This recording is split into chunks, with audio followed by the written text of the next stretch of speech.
જ્ઞાન તિમિરાંધસ્ય જ્ઞાનાંજનશલાકયા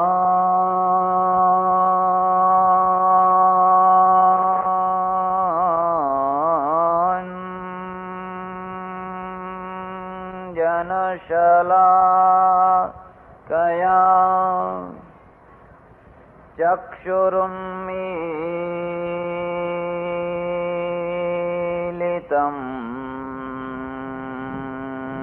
યેન તસ્મૈ શ્રી ગુરવે નમઃ. મૂકં કરોતિ વાચાલં પંગું લંઘયતે ગિરિં યત્કૃપાતમહં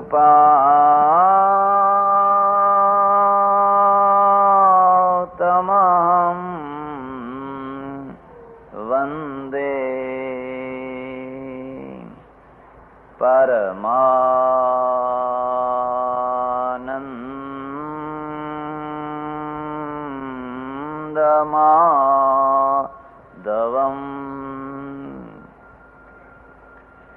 યદક્ષરં પદં ભ્રષ્ટં માત્રાહીનં ચ યદ્ભવેत् તત્સર્વં ક્ષમ્યતાં દેવ. પ્રસીદ પરમેશ્વર.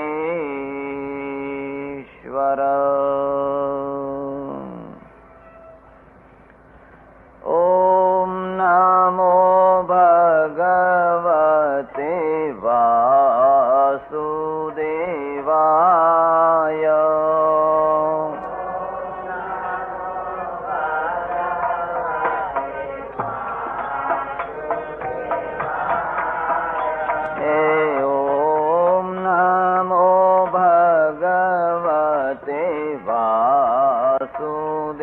વાસુદેવાય.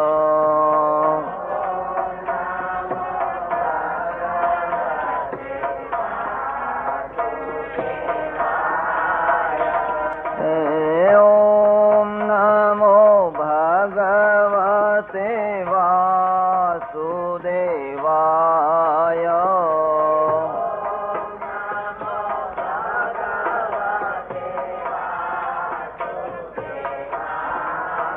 સદ્ગુરુદેવ કી.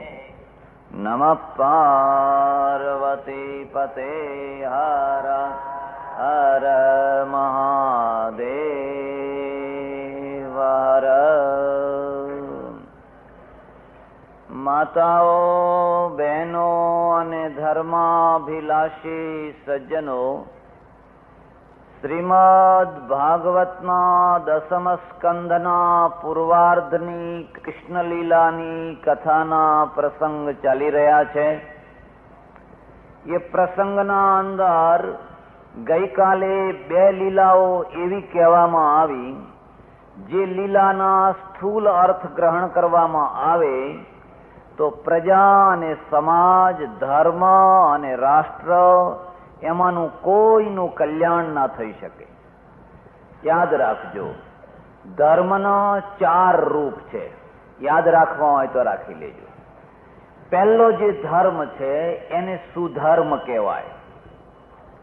એથી બીજો જે છે એને ધર્મ કહેવાય, એથી ત્રીજો જે છે એને કુધર્મ કહેવાય, અને એથી ચોથો ને છેલ્લો જે છે એને વિધર્મ કહેવાય.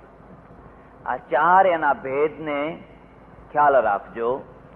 પહેલો જે છે એને સમજવા માટે બીજાને સમજવો જરૂરી છે.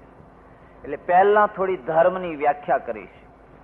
ધર્મ એટલે પરમેશ્વરે તમારામાં સૌમાં પ્રાણી માત્રમાં વસ્તુ માત્રમાં મૂકેલો અસાધારણ ગુણ, અસાધારણ વિશેષતા. કોઈ જઈને એમ પૂછે અગ્નિને કે તારો ધર્મ શું છે, તો અગ્નિ શું કહેશે? એ કહેશે કે દાહકતા એ મારો ધર્મ છે કે નહીં? અગ્નિ કદી શીતળ હોય ખરી? તો અગ્નિનો દાહકતા એ ધર્મ છે, અને દાહકતા એટલે બાળવાપણું જે છે એ પરમેશ્વરનું મૂકેલું છે. એ કોઈનું એને ઉછીતું લીધેલું નથી, કોઈની પાસેથી એ માગીને લાવેલું તત્વ નથી, પરમેશ્વરે એ મૂકેલું છે. જેમ અગ્નિમાં દાહકતા છે, પૃથ્વીમાં ગંધ છે, જળમાં શીતળતા છે, આ પરમેશ્વરે મૂકેલા ધર્મો છે. પ્રાણી માત્રમાં વસ્તુ માત્રની અંદર તમે કોઈ પણ એક વસ્તુ લેજો, એમાં કોઈને કોઈ ધર્મ છે. ધર્મ વિનાની કોઈ વસ્તુ જ નથી. દુનિયામાં ગમે ત્યાં જશો પણ પ્રત્યેક વસ્તુના અંદર કોઈને કોઈ ધર્મ છે ને છે. પણ એ ધર્મ જે છે એનું નામ થયું એક વ્યવસ્થા, કુદરતી પ્રાકૃતિક વ્યવસ્થા. એમ તમારામાં પણ પરમેશ્વરે ધર્મ મૂક્યો છે. મારા કહેવાથી તમે કોઈ ધાર્મિક નથી થવાના. હા, ધર્મ પ્રચારનો પ્રભાવ એટલો પડશે કે ધર્મ દબાયેલો હશે તો એ જાગતો થશે, એના ઉપર રાખ વળી હશે તો એ ફરી પાછો ખંખેરીને સતેજ થશે. તમારામાં દયા છે કે નહીં? તમારી વાત જવા દો. ક્રૂરમાં ક્રૂર પ્રાણી, વાઘ હોય કે સિંહ હોય કે ગમે તે હોય, એ ક્રૂરમાં ક્રૂર હિંસક પ્રાણી છે. એ હિંસક પ્રાણીમાં પરમેશ્વરે દયા મૂકી છે, અને એટલે તો એના બચ્ચાને મારતી નથી. સિંહણ એના પોતાના બચ્ચાને મારતી નથી. એટલી દયા તો એમાંય છે, એટલી અહિંસા તો એમાંય છે. પણ પોતાના બચ્ચા માટે જે છે એ બીજાના બચ્ચા માટે જયારે કરતો થાય ત્યારે તો એનું નામ ધર્મનો વ્યાપ થયો કહેવાય. બાકી કોણ નથી હોતું? ભૂંડામાં ભૂંડો માણસ, ખરાબમાં ખરાબ માણસ પણ કોઈ જગ્યાએ સારો હોય છે.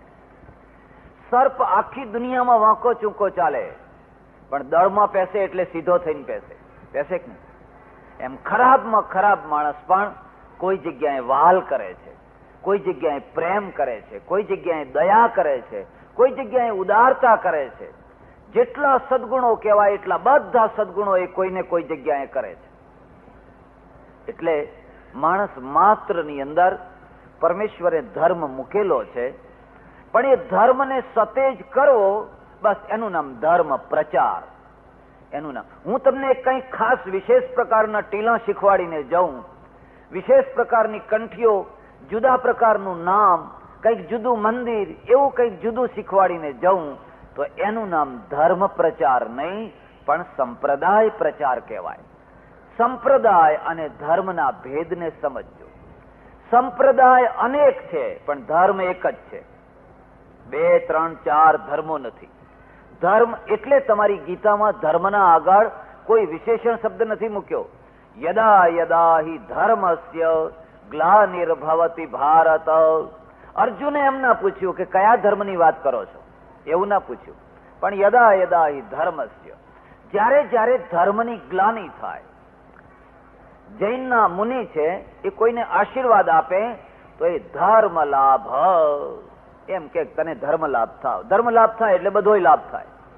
પણ એ એમ ના કે તને જૈન ધર્મનો લાભ થાવ, એમાંય પાછો શ્વેતાંબરનો થાવ, એમાંય પાછો દિગંબરનો થાવ, એમાંય પાછો ફલાણો થાવ, એવું ના કે.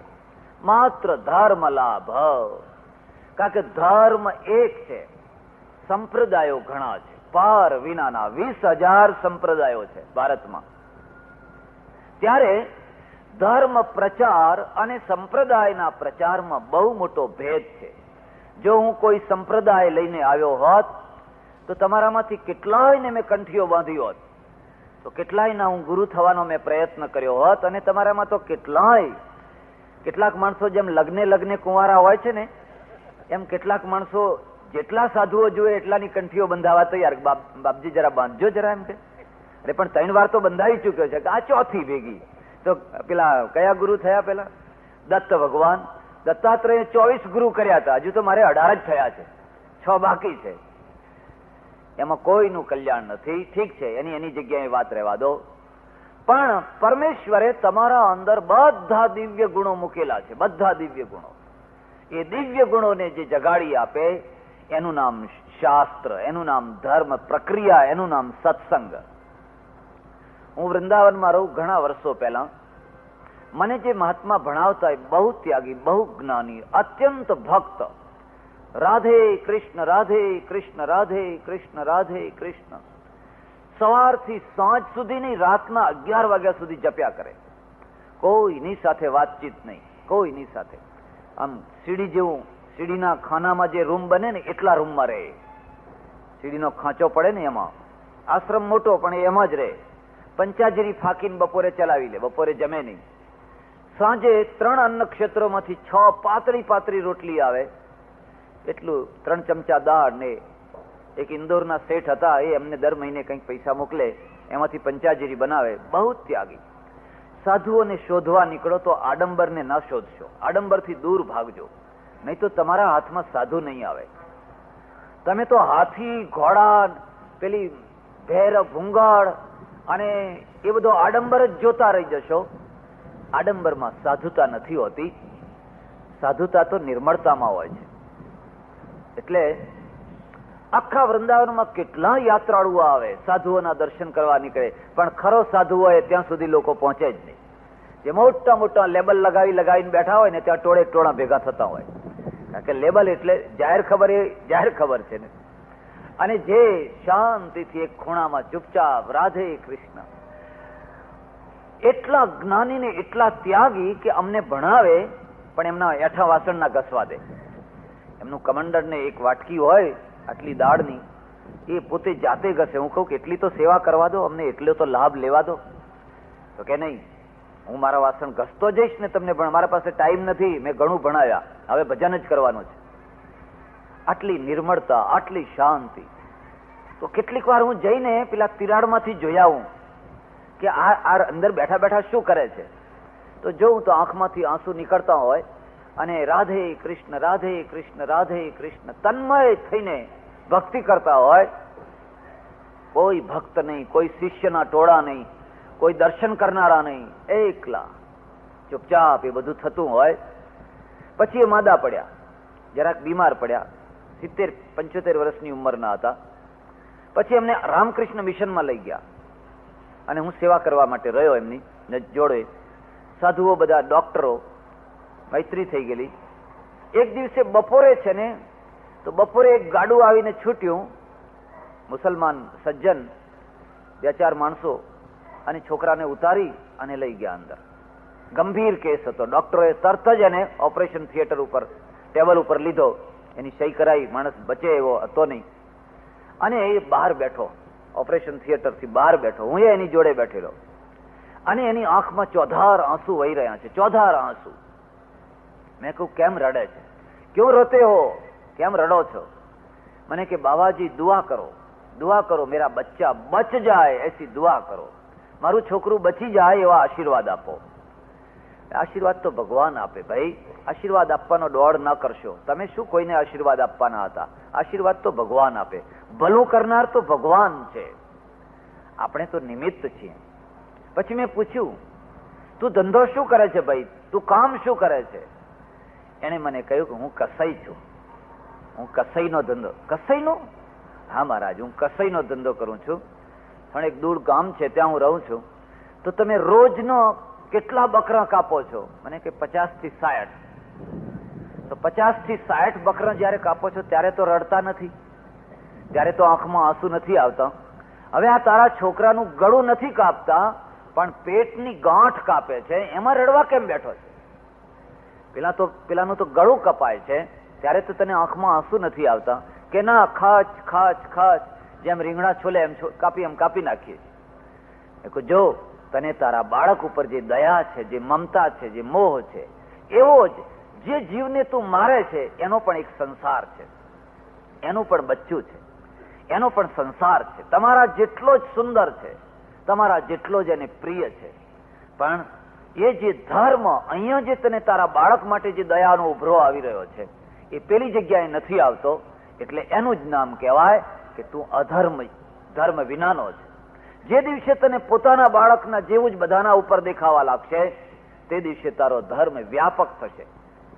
વ્યાસજીને લખવું પડ્યું, શ્રૂયતામ ધર્મ સર્વસ્વમ શ્રુત્વા ચ અવધાર્યતામ આત્મના પ્રતિકૂલાની પરેશામ ન સમાચરેત. હે ભાઈઓ, મારા 18 પુરાણ તમને વાંચવા ન ગમે, વાંચવાનો ટાઈમ ન મળે, વાંચવાનો યોગ્યતા ન હોય તો કંઈ નહીં, પણ હું 18 નો સાર તમને કહું છું.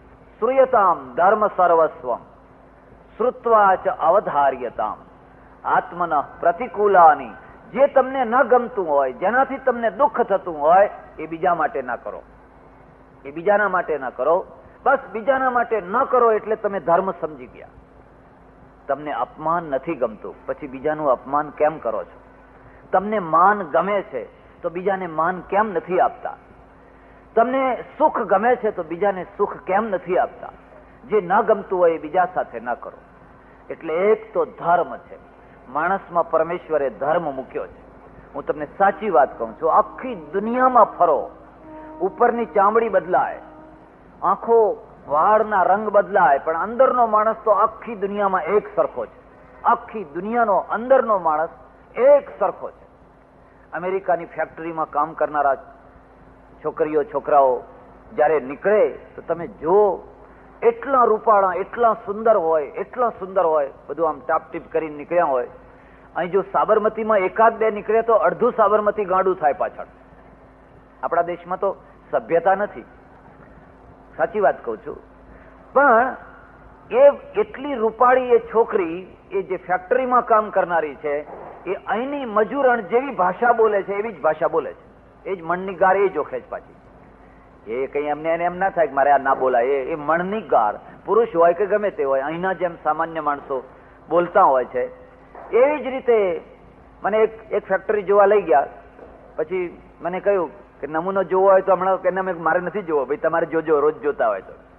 આપણી મજૂરણના જેવા જ જરાય ફેર અંદરનો માણસ આખી દુનિયામાં સરખો છે. કારણ કે જે ભેદ છે એ તો ઉપરનો ભેદ છે, અંદર તો માણસ સરખો જ છે. અને ઉપરનો જે ભેદ છે એના ઉપર પછી આપણે ધર્મનો ભેદ કર્યો. એક ટીલું ઊભું કર્યું એટલે એ વૈષ્ણવ થઈ ગયો, આડું કર્યું એટલે શૈવ થઈ ગયો, વળી કંઈક બીજું કર્યું એટલે બીજો થઈ ગયો, કંઈક ત્રીજું કર્યું એટલે ત્રીજો થઈ ગયો, દાઢી રાખી એટલે મુસલમાન થઈ ગયો, ચોટી રાખી એટલે હિન્દુ થઈ ગયો. એ તો ભેદ આપણે કર્યો, એ કઈ ભગવાનના કરેલા એ ભેદ નથી.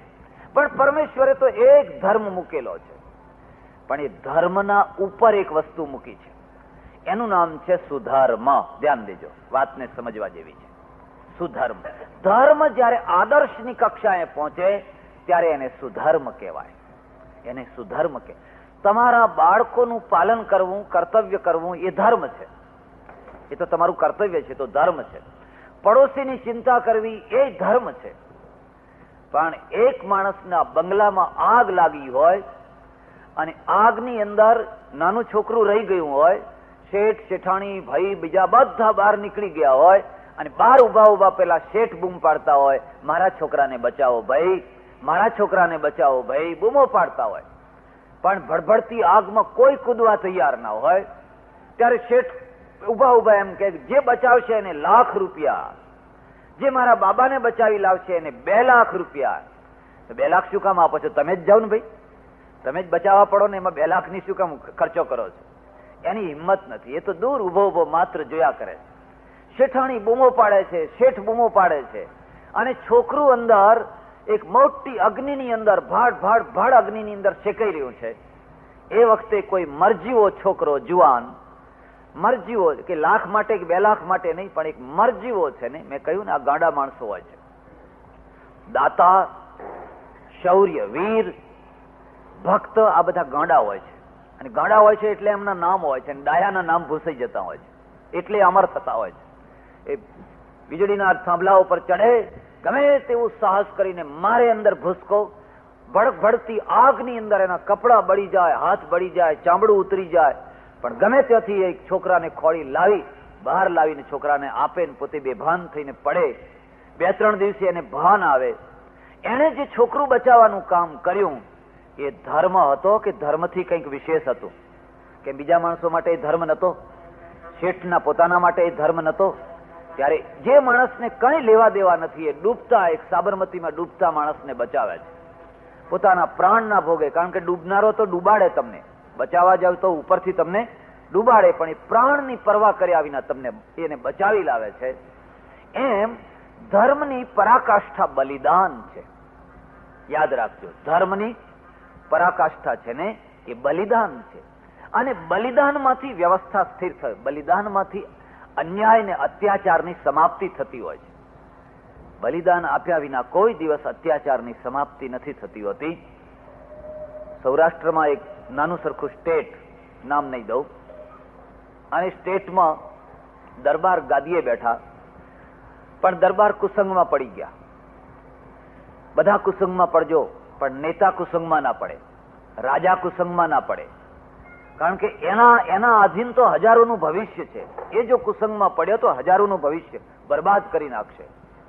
એ દરબાર હતા ને એક તો અભણ, અને પછી વ્યસનીઓના કુસંગમાં પડ્યો. અને વ્યસન આવે એટલે બધા દોષો આવે. એને ગામમાં, એના 5-7 ગામો, એમાં એટલો હાહાકાર કર્યો કે કોઈ બેન દીકરીની આબરૂ સાબુત નહીં. કોઈ બેન દીકરી છે એની આબરૂ સાબુત ન રહે એટલો હાહાકાર મચાવી દીધો. બસ, રાજમાં રહેવું હોય, જીવવું હોય તો તમારે જે કે એ બધું કરવું પડે. આબરૂ બાબરૂ એક તરફ રહી, એ જે કે એ કરવું પડે.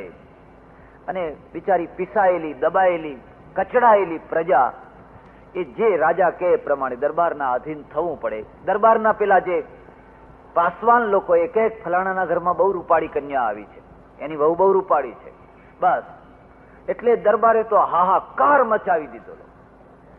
રક્ષક જયારે ભક્ષક થાય ત્યારે આ ધરતી ક્યાં જઈને ઉભી રહે? જે બેન દીકરીઓને, જે પ્રજાને બેન દીકરી પોતાની પુત્રી સમજે, એની જગ્યાએ જ્યાં ઉલટું સમજવાનું થઈ જાય તો આ ધરતીનો છેડો ક્યાં આવીને ઉભો રહે? પછી એ ગામમાં એક ગઢવી રહે, દેવી પુત્ર ગઢવી રહે. અને ગઢવીને કન્યા, એની પત્ની આવી પરણીને રૂપાવાળી દેવ કન્યા. પરમેશ્વરે એનો કઈ ઘાટ ઘડેલો, કઈ આકાર ઘડેલો, એટલો સુંદર આકાર ઘડેલો.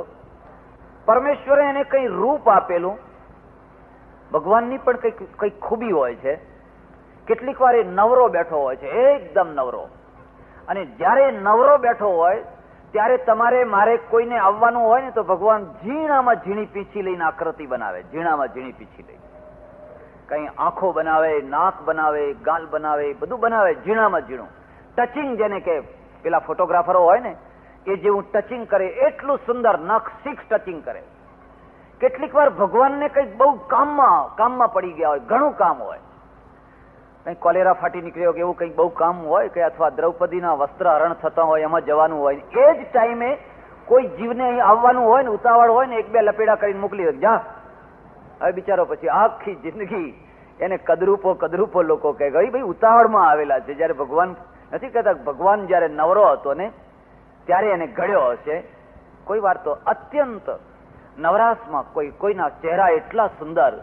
ગઢવીની જે પત્નીને એટલી રૂપાળી.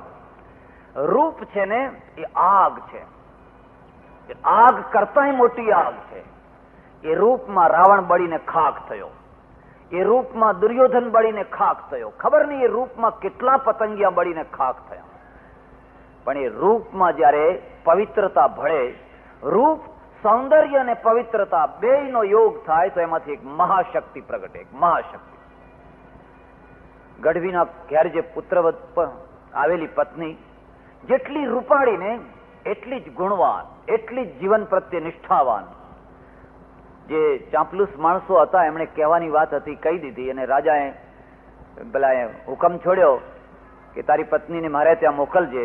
અને પેલા ગઢવીના આંખમાં બોર આંસુ. ભાર્યા રૂપવતી શત્રુ પુત્ર શત્રુર પંડિત. જેને રૂપાળી પત્ની હોય અને મજબૂત બાવડા ના હોય એને વળી સુખ કેવું, એને વળી શાંતિ કેવી. એને લક્ષ્મીને સાચવવા માટે જેટલું જોર જોઈએ એના કરતા વધારે સૌંદર્યને સાચવવા માટે બાવડા જોઈએ. અને એ બાવડા ના હોય તો પછી એ દુખી દુખી થઈ જાય. ગઢવી રાત્રે રડવા બેઠો. એની પત્નીએ કહ્યું, તમે કેમ રડો છો? તને કહેવાય એવું નથી. આપણે હવે આજ રાત્રે ને રાત્રે આ ગામ છોડીને ભાગી જવાનું છે. આ ગામમાં રહેવાય એવું નથી. કુગ્રામ વાસઃ. અહીંનો રાજા છે ને એ રાજા જ રાક્ષસ છે. પણ તમે મને કહો તો ખરા, પણ તને કહેવાય એવું નથી. આપણે આજ ને આજ આ ગામ છોડીને જતા રહીશું. સવાર થશે, મારી ને તારી આબરૂ નહીં રહે. ગઢવાણ, આપણે આબરૂપૂર્વક જીવવું છે. ભગવાને પેટ આપ્યું છે તો ગમે ત્યાં રોટલો કમાઈને ખાશું, પણ આપણે આ ગામમાં રહેવું નથી. પણ નહીં, તમે મને કહો શું દુઃખ છે? સ્ત્રી એટલે અબળા નહીં, અબળાય ખરી અને પ્રબળાય ખરી. જો એ માયાવી રૂપ ધારણ કરીને જીવન જીવે તો એ અબળા, પણ જો એ માયાવી રૂપ છોડીને દૈવી રૂપ ધારણ કરે તો એ પ્રબળા છે. વંદે માતરમ એટલે બંકિમચંદ્રને જે ભારત માતાનું જે રૂપ આપ્યું, સસ્ય શ્યામલામ રિપુદલ હારિણીમ તારિણીમ માતરમ. શત્રુઓના સૈન્યને હરાવનારી, કાપનારી, ગાજર અને મૂળાની માફક કાપી નાખનારી, હે માં, તને અમે વંદન કરીએ છીએ, તને અમે પ્રણામ કરીએ છીએ. ગઢવણને બહુ પૂછ્યું ત્યારે એને કહ્યું, જો રાજાને આવો છે ને એને આવું મને કેવડાયું છે કે એમાં ચિંતા શું કરો છો તમે? અરે એને તો આ ગામમાં કોઈની આબરૂ રહેવા દીધી નથી. આ ગામમાં એને એટલી ધાક છે, એટલી હાક છે, એ લોકો ઘરમાં ફફડી મરે છે, એટલે કોઈ બહાર નથી નીકળતું. ના, તમે ચિંતા ના કરો, તમે ચિંતા ના કરો, હું એના ઘેર જઈશ. એના દરબાર શું બોલે છે કે હા તમે ચિંતા ના કરો, હું જઈશ, પણ એમને એમ નહીં જવું, ઢોલ વગાડીને જઈશ. તમારા ગામમાં જેટલા ઢોલી હોય એ બધા ઢોલીઓને કાલ કહી દેજો, હું ઢોલ વગાડતી વગાડતી જઈશ. અને પછી એના અંદરથી કઈ દૈવી તેજ નીકળ્યું, કઈ દૈવી તેજ નીકળ્યું. સત્યની પણ એક શક્તિ હોય છે. માણસ જયારે બલિદાન થવા માટે નીકળે, ફાંસીએ લટકવા માટે નીકળે, તો ભગતસિંહને પૂછજો, તમારે ત્યાં એક એક જે ફાંસી ઉપર લટકનારા જે વીર પુરુષો થયા, તાત્યા ટોપે કે એ જે થયા, ખુદીરામ બોઝ, એમને જઈને પૂછજો કે જયારે ફાંસીના માંચડા તરફ એમને પગ આગળ વધાર્યા તો એમના અંદર કેટલો જોમ ને કેટલો જુસ્સો હતો. અને એ જે જુસ્સો હતો એ કરી છૂટવાનો, કંઈક કરી બતાવવાનો અને કૃત્યતાનો. કોણ ખાટલા ઉપર પડીને રીબાઈ રીબાઈને, પગ ઘસી ઘસીને, કિડની ખરાબ થઈ ગઈ છે, હાર્ટ બગડી ગયું છે, કોણ નથી મરતું હતું? અરે એ તો કોઈ વીર પુરુષના ભાગ્ય હોય કે ફાંસીના માંચડા ઉપર દેશ માટે ચડે, પ્રજા માટે ચડે.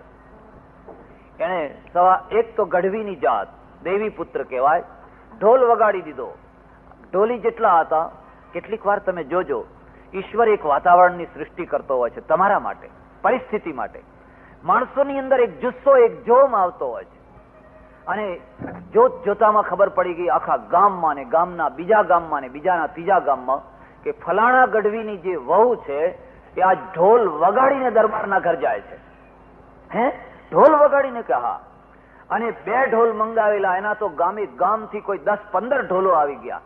અને ઢોલીઓના હાથમાં કઈ જોર આવ્યું, એમણે કઈ દાડીઓ વગાડવા માંડી, કઈ દાડીઓ વગાડવા માંડી. ને પેલી ગઢવણ છે ને છૂટા વાળ, રણચંડિકાની માફક, છૂટા કેસ, માથા ઉપર સિંદૂર લગાવેલું છે, જેના પગની પાની કોઈ જોઈ ન શકે, એ આજ ભર બજાર વચ્ચે એક રણચંડીની માફક જઈ રહી છે. અને પેલા આજ દિવસ સુધી ઘરમાં સંતાઈ રહેનારા જે કાયરો, જેમણે પોતાની જ બેન દીકરીઓના શીલ લૂંટાવેલા નીચી નજર કરીને, એ બધા પાછળ થઈ ગયા અને બધામાં જોર આવી ગયું, વીરતા આવી ગઈ. એક બલિદાન, એક સ્ત્રી કેટલું મોટું શૌર્ય ઉભું કરી શકે, એ બધા આજ બાવડા ચડાવવા લાગ્યા. બસ બરાબર. અને ટોળું વધતું ગયું. 200, 500, 700, 1000, 2000, 5000. અને ઢોલ તો તળમ ઝીક બોલી રહ્યા છે. મંડળીઓ ભેગી થઈ ગઈ, ભક્તો આવી ગયા, ચારે તરફથી સ્ત્રીઓ આવી ગઈ અને આ જઈ રહી છે. અને દરબારને ખબર પડી કે પેલી સ્ત્રી આવે છે પણ ઢોલ વગાડતી આવે છે, 5000 માણસનું ટોળું લઈને આવે છે. અને પાપ તો કાચા પગનું હોય છે, પાપના પગ તો બહુ જ કાચા હોય છે. ઇમિ કુપંથ પગ દેત ખગેશા રહન તેજ તન બુદ્ધિ બલ લેશા. રામાયણમાં લખ્યું કે સમર્થ રાવણ, આટલો મોટો રાવણ પણ સીતાજીનું હરણ કરવા માટે જયારે પારકા ઘરમાં પેસવા તૈયાર થયો તો એનું તેજ બધું હણાઈ ગયું. જે રાવણથી મોટા મોટા કુબેર, વાયુ, યમ, પ્રજાપતિ થરથર ધ્રુજતા હતા, એ જ રાવણ એક કૂતરું જેમ જતું હોય ડરતું ફફડતું કોઈના રસોડામાં તપેલી ચાટવા માટે, એવી રીતે સીતાજીની મઢુલી આગળ જવા લાગ્યો. રાવણની આ દશા થઈ ગઈ તો સામાન્ય માણસની શું થાય? પાપના પગ બહુ કાચા હોય છે. પાપ તો માટી પગું હોય છે. માત્ર શરત એટલી છે કે એને કોઈ પડકાર આપે છે, કોઈ પડકાર આપનાર હિંમત વાળો છે. પાપ તો જોર ક્યાં કરતું હોય છે? કાયરો ઉપર કરતું હોય છે. જ્યાં લોકો કાયરો હોય, આંખ મીચીને સહન કરી લેતા હોય, ત્યાં એનો રૂઆબ હોય. પણ જ્યાં દારૂડિયાને જોજો તમારે, એ બક બક બક બક બક કરતો હોય અને તમે ભાઈ ભાઈ ભાઈ ભાઈ કરો, એ ભાઈ ઘેર જાવ ને, આ છે ભાઈ ઘેર જાવ ને, તો એને વધારે નિશો ચડે. પણ દહેડ દઈને 2 ને 3 જણ જમાવો ને, બિલકુલ નિશો ઉતરો ને પછી કે કાકા કાકા હવે નહીં બોલું, કાકા હવે નહીં બોલું. એટલે આખું ટોળું ધસમસ ધસમસ ધસમસ કરતું જઈ રહ્યું છે. રાજાની રાજઘડી આવી અને રાજઘડીના મોટા ચોકની અંદર આ ટોળું ભજનોની રમઝટ બોલાવી રહ્યું છે. પેલો રાજા છે ને, હવે ઘરથી બહાર કેવી રીતે નીકળે? એ બહાર આવ્યો તો ખરો, પણ આ જે ગઢવાણ હતી ને, 20-22 વર્ષની ભર યુવાવસ્થા, અને આ સિંદૂર અને એના શરીરનો રંગ એ સિંદૂર જેવો, અને આંખોમાં તો આ સિંદૂર આવી ગયેલું. કોઈના હાથમાંથી તલવાર લીધી અને છૂટા કેસ. રાજા તો આમ થરથર ધ્રુજતો જોઈ રહ્યો છે અને એણે કહ્યું, રાજા, તમે અમારા બાપુ, અમે તમારા છોરું, તમે અમારી આબરૂ રાખનારા, એની જગ્યાએ તમે આબરૂ લૂંટનારા થયા. તમને મારા શરીરમાં શું ગમે છે? કોઈના સાથે એને કેવડાયેલું કે એનું વક્ષસ્થળ છે ને એ બહુ સુંદર છે, તેને ફાટ દઈને છાતી તલવારથી કાપીને રાજા ઉપર મારી છૂટીને લે એમ કે, અને બીજી કાપીને મારી એના ઉપર. લોહીનો ધડ ધડ ધડ ધડ દદુડો થઈ રહ્યો છે અને આખી લોકોના અંદર આંખમાં લોહી આવી ગયું છે. એ તો તરફડીને મરી ગઈ. રાજા તો ભાગી ગયો, ઘરમાંની રાજ છોડીને ભાગી ગયો. પણ કઈ લોકો ભેગા થયા, કઈ મેળો ભેગો થયો, એની જે સતી, એની જે ચિતા જળાવી, એ ચિતાની અંદર લાખો માણસો ભેગા થઈ અને એને નમસ્કાર કરીને એને અગ્નિદાહ કર્યો. ત્યારથી એ ગામની અંદર કોઈનું નામ ના લે, કોઈના ઉપર આંખ ઉપાડે નહીં. એક સ્ત્રીએ બલિદાન આપ્યું અને 1000 સ્ત્રીઓનો દુઃખ ગયું. પણ એક સ્ત્રી જો કાયર થઈને ઝૂકી ગયું હોત તો એવી તો હજાર સ્ત્રીઓને, 1000 પુરુષોને ધર્મથી રહિત થવું પડ્યું હોત. એટલે બલિદાન છે, એ બલિદાન આજે પણ એની સમાધિ છે, આમ પંજો મૂકેલો છે. એ બલિદાન છે, એમ બતાવે છે કે હજારોની લાજ રાખવા માટે એકે પોતાનું જીવન અર્પણ કર્યું. દર વર્ષે મેળો ભરાય છે, લોકો બાધાઓ માને છે. માં અમારો ખોળો ભરજો, કોઈ કે માં અમારો સુહાગ સારો રાખજો. કારણ મોટા તપસ્વી કરતા એને મોટું તપ કર્યું. એક તપસ્વી તો પોતાનો મોક્ષ કરે, પણ જે હજારોનો મોક્ષ કરે, જે હજારોના દુઃખોને દૂર કરે, એ તો તપસ્વીનો તપસ્વી છે. એટલે એક ધર્મ છે અને એક છે એ ધર્મના ઉપર જયારે બલિદાનની પરાકાષ્ઠા આવે ત્યારે એને સુધર્મ કહેવાય, એને મહાત્યાગ કહેવાય. પણ એ ધર્મના નીચે જરા નીચે આવો ત્યારે ધર્મ છે, એને જયારે અપભ્રષ્ટ કરવામાં આવે ત્યારે કુધર્મ કહેવાય. એનાથી નીચે આવો ત્યારે વિધર્મ કહેવાય. આ 4 એના રૂપ યાદ રાખજો.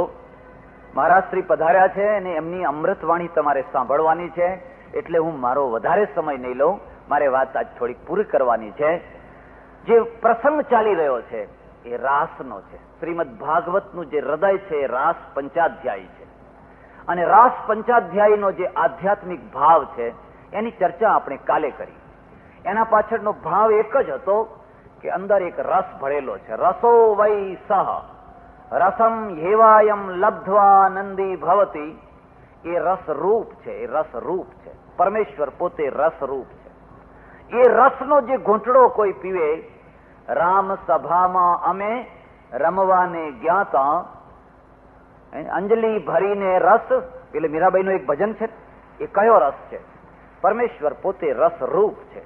પણ એ રસને નિષ્પન્ન કરી આપે એનું નામ કહેવાય રાસ. ત્યારે લોકો એમ સમજ્યા કે સ્ત્રી અને પુરુષો ભેગા મળી અને દાંડિયા લઈને રમે અને એક આમ કુંડાળે ફરીને રમે, બરાબર, એ પણ છે, એની પણ ના નથી. એ પણ જો એના રૂપમાં હોય તો એનો પણ કોઈ વાંધો નથી. પણ એટલું યાદ રાખજો કે જ્યારે પણ એવી રાસ ક્રીડા કરો ત્યારે પ્રેમ અને વાસના બેયના ભેદને સમજજો. જો તમને એમ લાગે કે આવું કરવાથી આપણી વાસનાને વધારે વિકૃતિ મળે છે તો એને બંધ કરી દેજો. જો તમારું મન એમ સાક્ષી પૂરે કે નહીં એવું કશું નથી તો મારે તમને કંઈ કહેવાનું નથી. એટલે રાસની ક્રીડા છે, એ રાસની ક્રીડા એ ભાગવતની ઊંચામાં ઊંચી ભૂમિકાની વાત છે. પણ હવે કૃષ્ણને મથુરા પહોંચાડી દેવાના છે. નારદ મળ્યા કોને? કંસને. અને કંસને કહ્યું, કંસ તને કઈ ખબર છે કે ના? અરે તારો કાળ તો ગોકુળમાં આનંદ કરી રહ્યો છે. બલરામ અને કૃષ્ણ, કૃષ્ણ અને બલરામ બે ભાઈઓના રૂપમાં. કે હા, અરે કૃષ્ણ અને બલરામનું આધ્યાત્મિક રૂપ પણ સમજવા જેવું છે. બલરામનું આયુધ શું છે? બલરામ કયું શસ્ત્ર લઈને ચાલે છે? હળ. કોઈને હળ હોય? કોઈ લડવા જાય તો હળ લઈને લડવા જાય? એક ભાઈ ચક્ર લે છે, બીજો હળ લે છે. કદી આવું બને ખરું? તમે કોઈ વિચાર કેમ નથી કરતા? શું હળ લઈને લડવા જવાય? અને હળ લઈને તમે કોઈ વાર અનુભવ તો કરી જજો. એને પકડશો તો ક્યાંથી પકડશો? જો છેડેથી પકડશો તો એ ઊંચકી નહીં શકાય, એનો આગળનો ભાગ છે. જો આગળથી પકડશો તો તમને જ અગવડ રૂપ થશે. એના કરતા રબારીના જેવી લાકડી લઈને લડવા જવું સારું. પણ બલરામનું આયુધ છે એ હળ છે અને કૃષ્ણનું આયુધ છે એ ચક્ર છે. એમ બતાવે છે કે હળ છે એ ખેતીનું પ્રતીક છે ને? ખેતીનું પ્રતીક છે ને? અને ચક્ર છે એ ઉદ્યોગનું પ્રતીક છે. ચક્ર ઉદ્યોગમાં ચાલે. આ મિલો બંધ પડે ત્યારે શું દશા થાય છે? એ ચક્ર જયારે ચાલતા હોય છે ત્યારે તમારા ચક્ર ચાલતા હોય છે, અને એ ચક્રો જયારે બંધ પડે છે ત્યારે કેટલાયના ચક્રો બંધ પડી જાય છે. યુદ્ધ હારી જવાય છે. તમારી તિજોરી, તમારી બેંક, તમારું ગજવું ખાલી થઈ જાય છે. એટલે યુદ્ધ હારી જવાય. આર્થિક યુદ્ધ. પેલો હળ લઈને લડે છે, ખેતી કરે છે. અમેરિકામાં જઈને જોજો, અમેરિકામાં જઈને જોજો તમે. એટલું અનાજ ટેક્સાસમાં મેં જોયા. ટેક્સાસમાં મોટા મોટા સ્ટોર, જે ઘઉં ભરવાના જે સ્ટોર છે, 10-10 માળની બિલ્ડિંગ જેવા. 10-10 20 વર્ષ સુધી એમાં ઘઉં રહે, પણ એમાં જીવડા ના પડે. એમાં ડીડીટી નહીં નાખવાનું. અમેરિકામાં ડીડીટી ઉપર પ્રતિબંધ છે. આ દવાઓ આપણે અહીં વાપરીએ છીએ. 20 વર્ષ સુધી એ ઘઉં રહે પણ એમાં જીવાત ના પડે. આટલા બધા. એ જ ટેક્સાસ છે. એક ટાઈમ એવો હતો કે ટેક્સાસ રણ હતું, બિલકુલ રણ હતું. ત્યાં કોઈ વસ્તુ નહીં, કોઈ ઉદ્યોગ નહીં, કઈ કશું નહીં. પણ એક બલરામે, એક ખેડૂતે, એક અમેરિકન, એક ધોળિયાએ એટલી ડોશી હતી. ડોશી ને ડોસો બે પાછા. પેલો વૃદ્ધ ડોસો અને આ ડોસી, એમણે કૂવો ખોદ્યો જમીનમાં. 3 વાર નિષ્ફળ ગયા. 3 વાર. આમ આપણે જેમ કોસથી ખેંચીએ ને એવી રીતે માટી કાઢે. પેલો ડોસો અંદરથી ખોદે, ટોપલા ભરે, પેલી ડોસી ખેંચે અને માટી બહાર નાખે. આપણે એમના ઐશ્વર્યને જોઈને લલચાયા છીએ, પણ એમના તપને નથી જોતા. એ કેટલી મહેનત કરે છે, કેટલી મજૂરી કરે છે, એ શ્રમને કેટલી મહત્તા આપે છે, એના તરફ કોઈ દિવસ ધ્યાન નથી આપતા. એ ડોશીને ડોસાએ 3જી વાર સફળતા મેળવી અને પછી પાણી પ્રાપ્ત કર્યું. એના ઉપર પવન ચક્કી ગોઠવી. આજે જોજો ટેક્સાસ, આખા ટેક્સાસમાં પવન ચક્કીઓ જ પવન ચક્કીઓ. અને પવન ચક્કીઓના ચક્રના કારણ, ચક્ર ને હળ બેયનો યોગ થયો અને એમાંથી ઢગલા બંધ ઘઉં થયા. અમેરિકાને ઘઉં આપે છે, આખી દુનિયાને ઘઉં આપે છે. અમેરિકા નહીં, રશિયાને ઘઉં આપે છે. રશિયાના પાસે અનાજ પૂરતું નથી. એટલે બલરામનો સ્થૂલ અર્થ માત્ર કરીને ના બેસી રહેતા. એવું પરાક્રમ જે ધનધાન્યથી કોઠાર ભરી આપે એ બલરામ, અને જે ઉદ્યોગોથી લક્ષ્મીનો ઢગલો કરી આપે એ કૃષ્ણ. એ ચક્ર બંને છે. એટલે પેલા નારદ છે ને, એ નારદે જઈ અને કહ્યું કે તારો કાળ તો જીવે છે. હે, મેં આટલા અસુરો મોકલ્યા તોય ના મર્યા? કે ના, તોય ના મર્યા, જીવે છે. તો એને બોલાવો, છળ કપટીને બોલાવો. તો અક્રૂરને મોકલ્યા. એના મા બાપને તો જેલમાં પૂરી દીધા. અક્રૂરને મોકલ્યા. અને અક્રૂરને આવીને કહ્યું, ગોકુળમાં આવીને કહ્યું, કૃષ્ણ તમને તમારા મામા છે ને કંસ, એ બોલાવે છે, પ્રેમથી બોલાવે છે, વાલથી બોલાવે છે. કૃષ્ણ કહે છે એમના પ્રેમને હું જાણું છું, એમના વાલને હું જાણું છું. મારી મા ઉપર, મારા બાપ ઉપર, મારા ઉપર એને જે અત્યાચાર કર્યા છે એની કોઈ ગણતરી ન કરી શકાય, એટલા અત્યાચાર કર્યા છે. પણ હું આવીશ, એ બોલાવે છે એટલે એ બોલાવે છે, બરાબર જ બોલાવે છે. હવે એની જરૂર જ છે, મને બોલાવવાની જ જરૂર છે. કૃષ્ણ ને બલરામ તૈયાર થયા. ગોપીઓ ફરી વળી રડવા લાગી, છૂટા મોઢે રડવા લાગી. અક્રૂર, તમે અક્રૂર નથી પણ તમે ક્રૂર છો.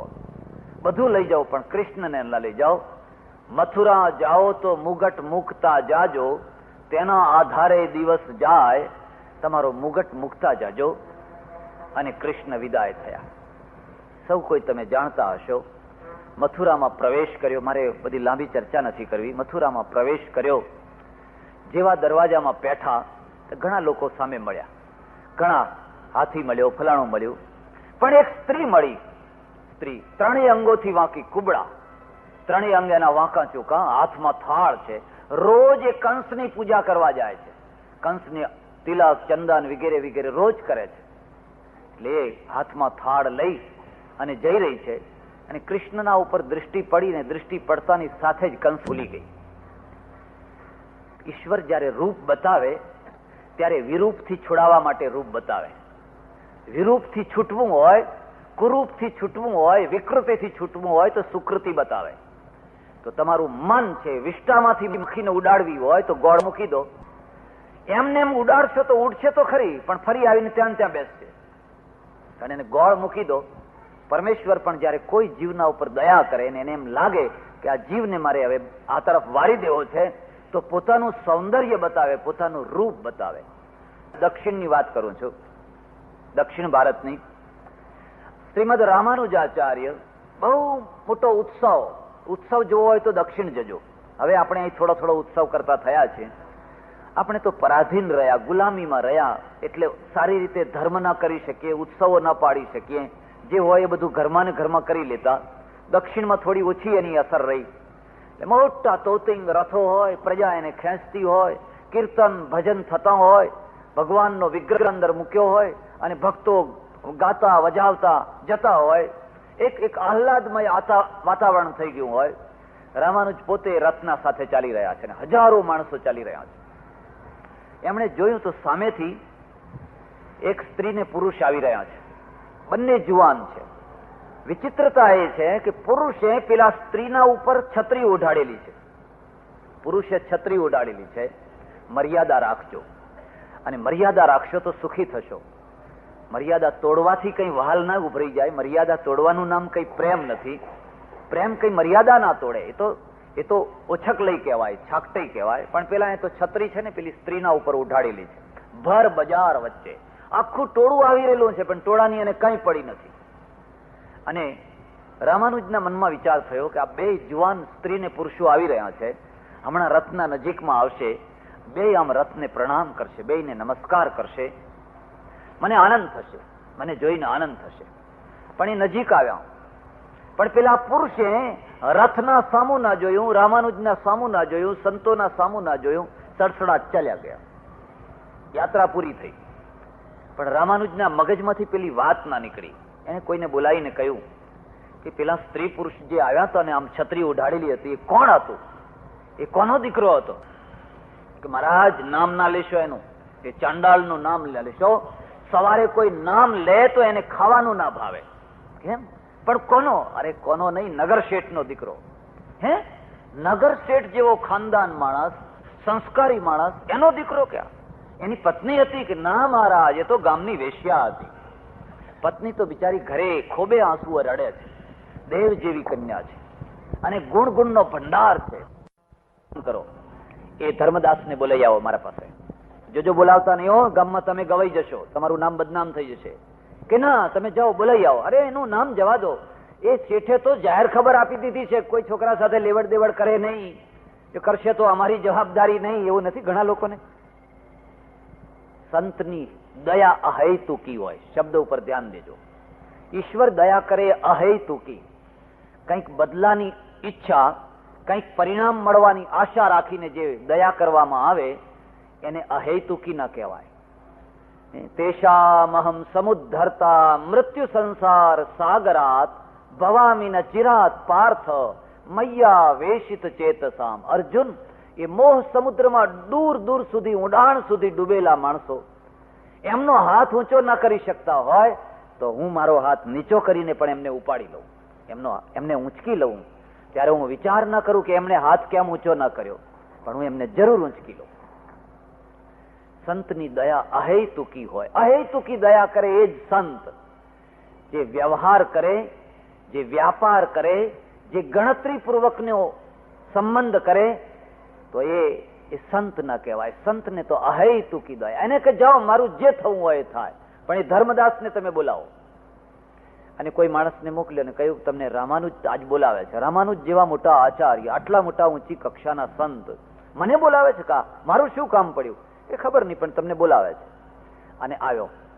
રામાનુજે બધાને કાઢી, જાઓ જતા રહો, મારે એના એકલા એકાંતમાં એના સાથે વાત કરવી છે. પાપીને સુધારવો હોય તો કોઈ દિવસ એને ઉતારી ના પાડશો, એને અપમાનિત ના કરશો. એને ઉપદેશ દેવો હોય તો એકાંતમાં દેશો, એકલો હોય ત્યારે દેજો. બધા લોકો ભરાયેલા હોય ને બધાના વચ્ચે બીડી પીવે છે, જુગાર રમે છે, આંકડા રમે છે, એમ કહેવાથી કોઈ સુધરી નહીં જાય, ઉલટું રિએક્શન થશે. ધીરજ રાખજો, શાંતિ રાખજો, અંદર સદભાવ રાખજો, દયા રાખજો. અને એને એકાંતમાં બેસી માથા ઉપર હાથ મૂકીને, બેટા તારો બાપ તો મારો ભાઈબંધ હતો અને એટલે તું તો મારો દીકરો જ છે, એટલે હું તને વાલથી કહું છું એમ કહીને કહેજો, એની અસર થશે. પણ જો બધાના વચ્ચે એને ઉતારી પાડવાનું કામ કર્યું ને તો એ અસર તો નહીં થાય, પણ એ તમારો દુશ્મન થઈ જશે. બધાને કહી જતા રહો, મારે આનું કામ છે. લોકો વિચારમાં પડી ગયા કે આ પાપીનું વળી શું કામ હશે? પુણ્યાત્માના સાથે કોણ સંબંધ નથી બાંધતું? ચડતા લોકોના સાથે કોણ સંબંધ નથી બાંધતું? પતિતોના સાથે કોણ સંબંધ બાંધે? જે ગિરેલા, હલકા પડેલા, જે હળધૂત થયેલા છે એમને છાતીએ કોણ લગાવે? એને પૂછ્યું, ધર્મદાસ અમારું સરઘસ જતું હતું આખું, અને તમે બે છત્રી ઉઢાડીને તું આવતો હતો કે હા, તો તે ઉભા રહીને ભગવાનને નમસ્કાર કેમ ન કર્યા? આટલું તો તારે ધ્યાન રાખવું હતું. તો એને કહ્યું, મહારાજ મારે ભગવાનની કઈ જરૂર નથી, મારે ભગવાનની કોઈ જરૂર નથી. તારે શાની જરૂર છે? અરે જરૂર ના હોય તો એકવાર આંખ ઊંચી કરીને આમ જોવું તો તું, કુતૂહલની ખાતર તો જોવું તું. એને કહ્યું, હેમાંબાના જે લાલ ઘૂમ જે પગ છે ને, એ પગની પાનીઓની જે લલાશ છે ને, એ જોવા સિવાય મને બીજું કઈ જોવામાં રસ નથી. બસ મારે તો એ જ, એટલે હું નીચી નજરે જોઈને ચાલતો હતો.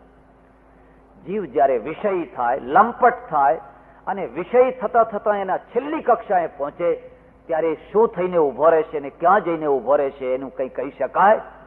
પતનની કોઈ સીમા નથી અને ઉત્થાનની કોઈ સીમા નથી. એ ચડે તો એવરેસ્ટ 29,000 ફૂટ ઊંચું હશે, પણ ઉત્થાનની કોઈ સીમા નથી અને પતનની પણ કોઈ સીમા નથી. પતિત માણસ જેટલો વધારે નીચે પડ્યો હોય એટલો જ વધારે બેભાન હોય. મને એ લાલ ઘૂમ પર એને કહ્યું, એનાથી વધારે સુંદર સૌંદર્ય તે જોયું છે? અરે છે જ નહીં દુનિયામાં. હું આખી દુનિયા ફરીને મેં જોયું, પણ આખી દુનિયામાં હેમાંબા જેવું સૌંદર્ય બીજી કોઈ જગ્યાએ નથી. અરે રામાનુજના અંદર દયા આવી. એને કહ્યું, લે આ ફૂલ, લે આ ફૂલ મારા કહેવાથી, અને જા ભગવાન રંગજીના સામે જઈને ઉભો રહે અને ફૂલ અર્પિત કર અને આંખ મીચીને એકવાર નમસ્કાર કર. તું ગમે એવો હોય પણ મારા કહેવાથી જા. અને કહ્યું, અંતે તો નગરશેઠનો પુત્ર હતો અને અભિજાતની એક વિશેષતા છે, એ પાપ કરે, એ કુસંગમાં પડે, એ પતિત થાય, પણ કોઈને કોઈ ટાઈમે એ ફરી પાછો એના ખરા રંગમાં આવે. એને કોઈ ઉઠાડનાર મળે તો એના મૂળ રૂપમાં પાછો આવી જાય. અને એ મંદિરમાં ગયો. પૂજારીએ મંદિર ઉઘાડું મૂકેલું અને જ્યાં રંગજીની છબી સાથે, મૂર્તિ સાથે એની આંખ મળી, હાથનું ફૂલ અર્પણ કર્યું. પેલા ગજરાજે જેમ મરતા મરતા ફૂલ આપ્યું હતું એવી રીતે અર્પણ કર્યું અને ફાટેલી આંખે જોતો જ રહી ગયો. આંખમાંથી ચોધાર આંસુ વહી રહ્યા છે. કેટલો ટાઈમ વીતી ગયો કઈ ખબર ન પડી. અને એને તેજનો અંબાર, રૂપનો અંબાર સાષ્ટાંગ દંડવત કરીને રડવા બેઠો. 15-20 મિનિટે પાછો આવ્યો, રામાનુજના ચરણોમાં પડી ગયો. એને કહ્યું, પ્રભુ સૌંદર્ય મેં આજ જોયું, અને એ સૌંદર્ય મેં જયારે જોયું ત્યારે મેં હેમાંબાના રૂપને, અસલી રૂપને જોયું. એમાં દગો, વિશ્વાસઘાત, ફટકો, મળ, મૂત્ર, કફ, આ શરીર કોણ જાણે કેટલા જંતુઓથી ખદબદી રહ્યું છે. એક પાનની પિચકારીમાં એક કફ થૂંકવા માટેનો જે પાત્ર છે એમાં કોણ જાણે કેટલાય લોકોએ ગરફા અંદર થૂંકેલા છે. એ પાત્ર જેવું હોય એના કરતા હેમાંબાનું મોઢું મને ખરાબ લાગતું હતું. અને રૂપ તો મેં આ જ જોયું. બસ પ્રભુ, હવે મને જવાની વાત ન કહેશો, હવે મને અહીં જ રાખો. હું નગર શેઠનો દીકરો, પણ નગર શેઠના દીકરાને લાયક નહીં. મને વાસણ ઘસવાના આપજો, હું ઝાડુ લગાવીશ. એક કૂતરાને જેમ રોટલો નાખો એમ મને નાખજો, પણ મારો તિરસ્કાર ના કરશો. રામાનુજાને છાતી સાથે લગાવી દીધો. બેટા, તું સોનું છે, ભલે તારા ઉપર ડાઘ લાગ્યો, પણ તું સોનું છે. અગ્નિમાં પડે એટલે એ શુદ્ધ છે. પરમેશ્વરનું પણ સૌંદર્ય છે. અને ભગવાન જયારે કોઈ વાર કૃપા કરે અને સૌંદર્ય કોઈને બતાવે તો એના મનને ખેંચી લે. એના મનને ખેંચી લે તો વિરૂપની જે અસર છે એ વિરૂપની અસરથી એ છૂટી જાય. હું તમને 1000 ઉપદેશ આપું, બીજા કોઈ તમને ગમે એટલા ઉપદેશ આપે, પણ તમારું મન જ્યાંથી ઉખાડવું છે ત્યાં નહીં ઉખડે, ત્યાં ચોંટી જ રહેશે. કારણ કે એના સામે બીજું જે વધારે તેજસ્વી રૂપ જોઈએ એ મળ્યું નથી. ગોળ નથી મળ્યો એટલે માખી કેટલી ઉડવાની હતી, ફરી ફરીને ત્યાં જ બેસવાની છે. પેલી કુબડી સ્ત્રી છે ને, કે હાથમાં થાળ લઈને રોજ કંસની ઉપાસના કરવા જાય છે, પણ આજે એને કૃષ્ણને જોયા અને કૃષ્ણને જોતાની સાથે જ મુગ્ધ થઈ ગઈ, ભાન ભૂલી ગઈ. એટલે કંસના માટે જે બધું લાવેલી ને એ બધું તિલક ભગવાનને કર્યું, હાર ભગવાનને પહેરાવી દીધો, અને ભગવાન તો તૈયાર જ હતા ને, એ બધું સ્વીકાર કરી લીધું બધું. અને બધું જયારે સ્વીકાર કર્યું એટલે પછી એના કંઈક બદલો તો આપવો જોઈએ ને. એટલે કૃષ્ણ છે ને એને દાઢીથી આમ પકડી, આમ એનું ભાગવતમાં એનું નામ મૂક્યું છે ત્રિભંગી. 3 જગ્યાએથી વાંકી વળી ગયેલી કુબડી, એક જગ્યાએથી નહીં પણ 3 જગ્યાએથી દાઢીએથી આમ પકડી, અને એનો જે કુબડો હતો ને એના ઉપર જોરથી જે મુષ્ટિ મારીને એકદમ સીધી થઈ ગઈ બિલકુલ. અને રૂપ રૂપનો અંબાર, રૂપ રૂપનો અંબાર થઈ ગયો. કુબજાનો બેડો પાર થઈ ગયો, કુબજાનો ઉદ્ધાર થઈ ગયો. ઘેરજીને તમે કોઈ આવો પ્રયોગ ના કરતા. આજુબાજુ કોઈ રહેતું હોય તમે પાછા કોઈ કે લાવો આપણે પ્રયોગ કરી જોઈએ. કુબજા 8 રાણીઓમાંની એક રાણી કુબજા છે. અને કુબજા કોણ છે એનો અર્થ તો ગીતા કહેશે. ગીતાએ કહ્યું, ભૂમિ રાપો નલો વાયુ ખમ મનો બુદ્ધિરેવ ચ અહંકાર ઇતિ યમ્મે ભિન્ના પ્રકૃતિ રષ્ટદા. એ જે 8 રાણીઓ છે એમાં જે બુદ્ધિ છે ને એ કુબજા છે. કુબજા કોઈ સ્ત્રી નથી. એ બુદ્ધિને 3 વાંક છે. એ 3 વાંકને જે સીધા કરી આપે એનું નામ કૃષ્ણ. એ સીધા ક્યારે કરી આપે કે એ 3 વાંકથી વંકાઈ ગયેલી જે બુદ્ધિ છે એ જયારે કૃષ્ણની ઉપાસના કરે, ભગવાનને તિલક ચંદન ચડાવે ત્યારે એ 3 વાંક વાળી જે બુદ્ધિ છે એ કુબુદ્ધિ રોજ જઈને કંસની પૂજા કરે છે. એને કંસ બહુ ગમે છે, કંસ બહુ ગમે છે. કલિહિ કંસ કૃષ્ણોપનિષદ. પણ એ 3 વાંકને સમજવા જેવા છે. 3 વાંકને યાદ રાખજો. કોઈનું શરીર બગડ્યું હોય ને, અને બગડ્યું એટલે જિંદગી ભરનું. કેટલાક છોકરા તમે જોજો બચપણમાં એમને પોલિયો થઈ ગયો, બચપણમાં જ થઈ ગયો. બિચારાના શું પાપ, શું દોષ, આખી જિંદગી એ પગ ઢસડતા બીજા છોકરા જેવા નથી રહી શકતા. તો એનું શરીર બગડી ગયું. એનામાં બુદ્ધિ છે, બધુંય છે, પણ એના જીવનના કેટલાય અરમાન છે તૂટી પડવાના. એમાંય છોકરી હોય તો એની તો દુર્દશા થઈ જાય.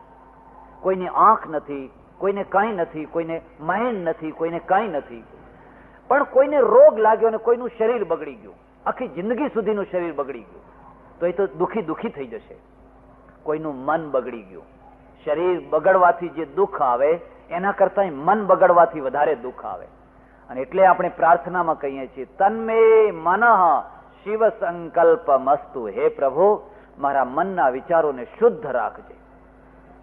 કોઈની બુદ્ધિ બગડી હોય, અને જેની બુદ્ધિ બગડી હોય એનું આખું જીવન બગડી જાય. રાવણનું શું બગડ્યું હતું? રાવણનું શરીર નતું બગડ્યું.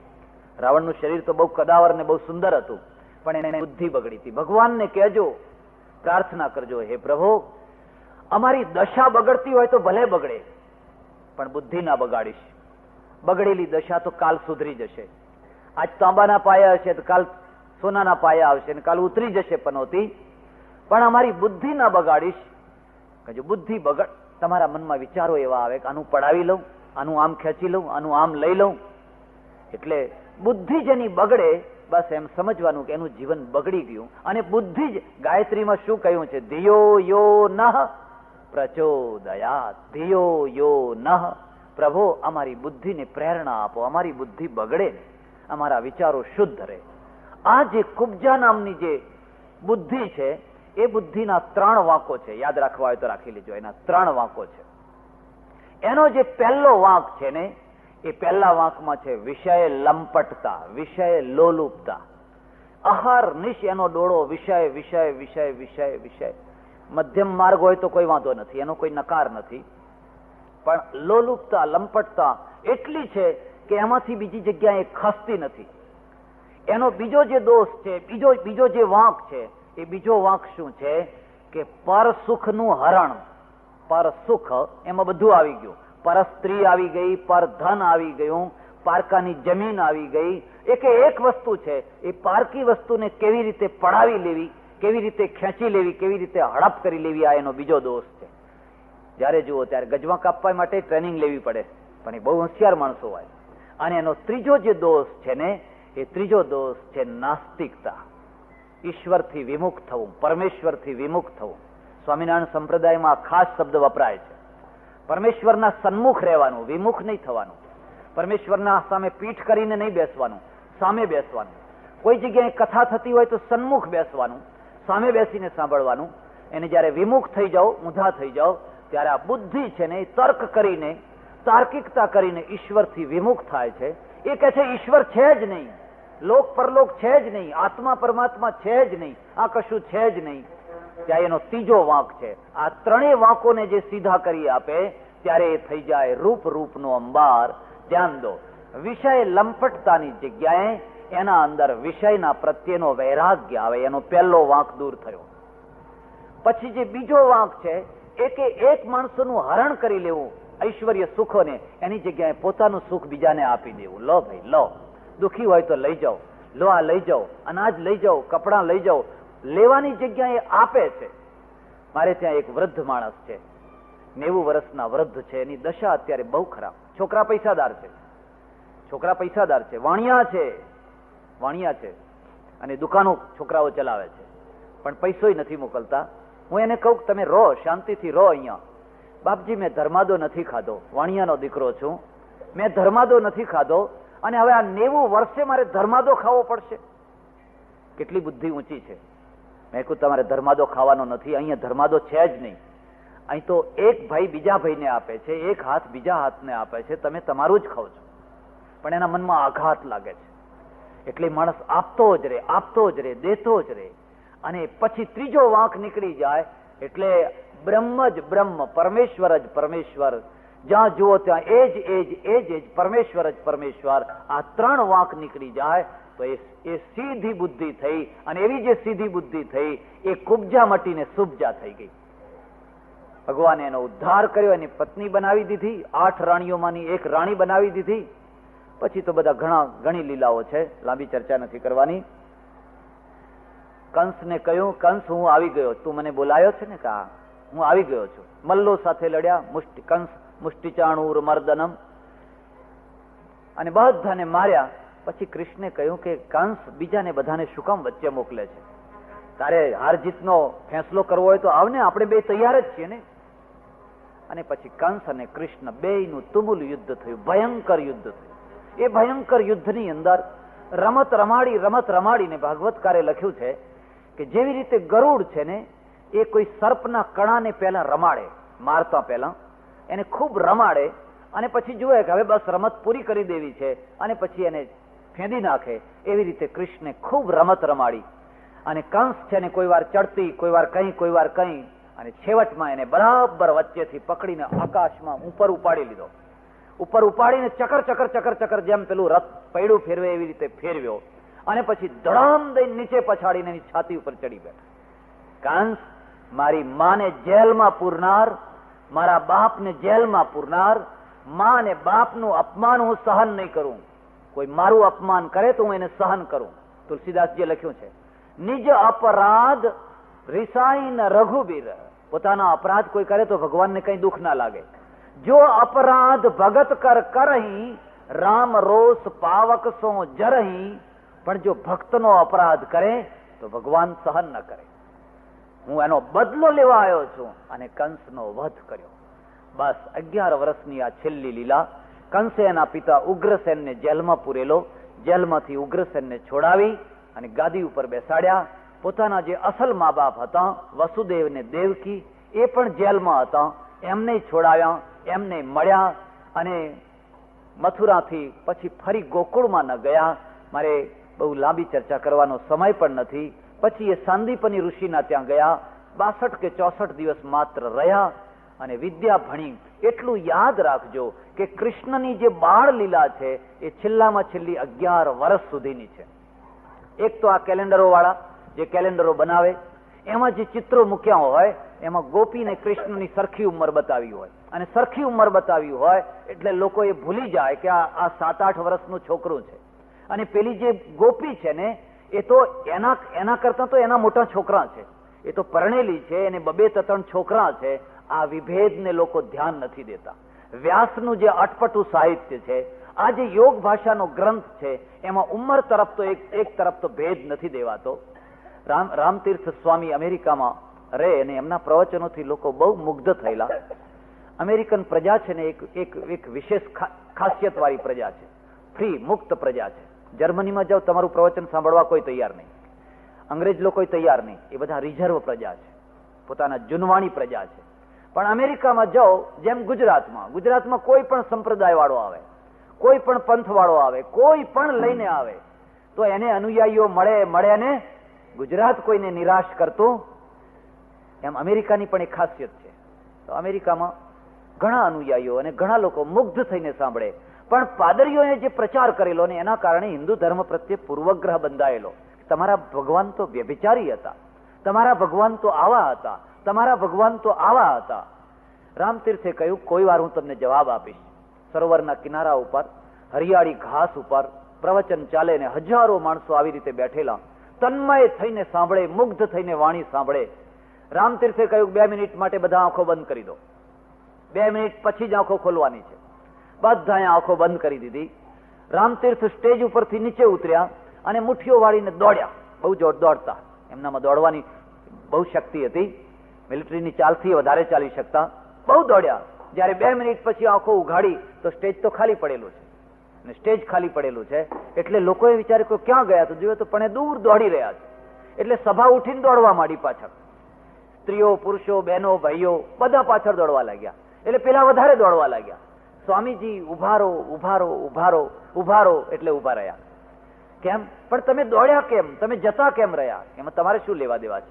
હું દોડું, હું મારો ધણી છું, એમાં હું ગમે તે કરું. પણ તમે મારા પાછળ કેમ દોડો છો? તમે મારા પાછળ કેમ દોડો છો? મેં તમને કહ્યું હતું ના સ્વામીજી, અમને તમારા પાછળ આવવાનું, તમારા પાસે બેસવાનું, તમારી વાણી સાંભળવાની બહુ રસ પડે છે, બહુ આનંદ આવે છે. હું તમને એક ખાસ વાત કહું છું. જેણે કંઈક આધ્યાત્મિક ઉપાસના કરી હોય ને, એની પાસે જઈને બેસો ને તોય તમને શાંતિ મળે, તમને ઉઠવાની ઈચ્છા ના થાય. એનું એક આકર્ષણ હોય, એક ખેંચાણ હોય. તમને એમ થાય કે હજુ વધારે બેસીએ તો સારું, હજુ વધારે બેસીએ તો સારું, હજુ વધારે બેસીએ તો સારું. તમને એમ થયા કરે. રમણ મહર્ષિ એક શબ્દ ના બોલે, એક પ્રવચનનો એક શબ્દ ના બોલે, પણ લોકો તન્મય થઈને બેઠા હોય. અરે બોલનારો એક અંદર બોલી રહ્યો છે, અને એને જે સુધારની પ્રક્રિયા છે એ અંદરની એક ચાલી રહી છે. સૂક્ષ્મ જગતની અંદર એક વાદળું, એક વંટોળિયો, એક હવા કામ કરી રહી છે. લોકો એમ સમજે કે વૈખરીની વાણી ચાલે ત્યારે જ બધું થયું કહેવાય. તો જોજો, તમે અનુભવ કરજો. કોઈની પાસે જાઓ, કોઈ સ્થળમાં જાઓ, કોઈ જગ્યાએ જાઓ, તમને બેસી રહેવાની ઈચ્છા થાય, ઉઠવાની ઈચ્છા ના થાય, અને ખૂબ શાંતિ મળે. જાણે ગઢ ઊંડાણમાં ઉતર્યા હોવ અને જાણે હજુ બેસી જ રહીએ. તમારું મન ખેંચાય કે 2 દિવસ થઈ ગયા, 4 દિવસ થઈ ગયા, 5 દિવસ થઈ ગયા, ગયા નથી, લાવો જવું. જોજો, પડોશીના ત્યાં કોઈ જવા તૈયાર નથી. બાજુમાં કોઈ ચા પીવડાવે તો ચા પીવા જવા તો કોઈ તૈયાર નથી. ત્યારે લોકો દૂર દૂર સુધી ધૂળ ખૂંદતા અને કેટલા કાદાઓ કાચકાળ કાંકા તો પહાડ ક્યાં ઊંચા નીચું ચડતા પડતા આખડતા લોકો જતા હોય છે. અને ગયા પછી એમને દુઃખ નથી થતું હોતું, પણ એમને એક પ્રકારનો આનંદ આવતો હોય છે. એ આનંદ એક આધ્યાત્મિકતાનો આનંદ છે. મહારાજ, તમારી પાસે બેસીએ છીએ તો બહુ સુખ મળે છે, બહુ આનંદ મળે છે. તમે કંઈક બોલો છો, તમારી નજર અમારા ઉપર પડે છે, તમારો થોડો સરખો સ્પર્શ થાય છે, તો અમારા અંદર કોણ જાણે એટલો બધો આનંદ આવે છે, તો તમે દોડ્યા કેમ?